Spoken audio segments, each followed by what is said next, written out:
Je vous le dis, s'ils se taisent, les pierres crieront. Luc chapitre 19, verset 40. Mais les pierres pourraient-elles crier ? Assurément, elles le pourraient si celui qui ouvre la bouche aux muets leur ordonnait d'élever la voix.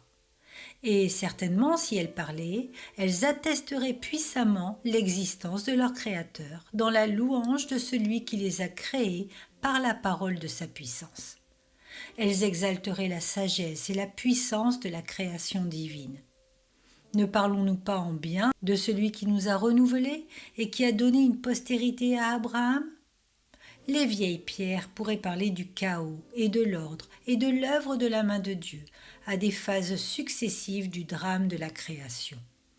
Et ne pouvons-nous pas parler de décret de Dieu, de la grande œuvre de Dieu dans les temps anciens, de tout ce qu'il fit pour son Église jadis ? Si les pierres parlaient, elles parleraient de celui qui les a extraites avec son marteau, comment il les a sorties de la carrière et les a façonnées pour le temple. Et ne pouvons-nous pas parler de notre tailleur de pierre glorieux qui brisa nos cœurs avec le marteau de sa parole pour qu'il puisse faire de nous l'édifice de son temple ? Si les pierres criaient, elles magnifieraient le bâtisseur qui les a équarries et façonnées d'après le modèle du palais. Et ne parlerions-nous pas de notre architecte et constructeur qui nous a désigné une place dans le temple du Dieu vivant ? Si les pierres criaient, elles auraient une longue histoire à raconter par le moyen d'un mémorial.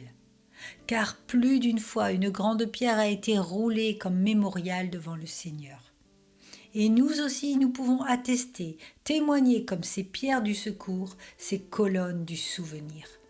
Les pierres brisées de la loi crient contre nous, mais Christ lui-même, qui a roulé la pierre de devant la porte du sépulcre, parle pour nous. Les pierres pourraient bien crier, mais nous ne les laisserons pas faire. Nous ferons taire leur bruit par notre parole, nous les briserons par un chant sacré, et nous bénirons la majesté du Très-Haut, glorifiant chaque jour celui qui est appelé par Jacob le berger et le rocher d'Israël.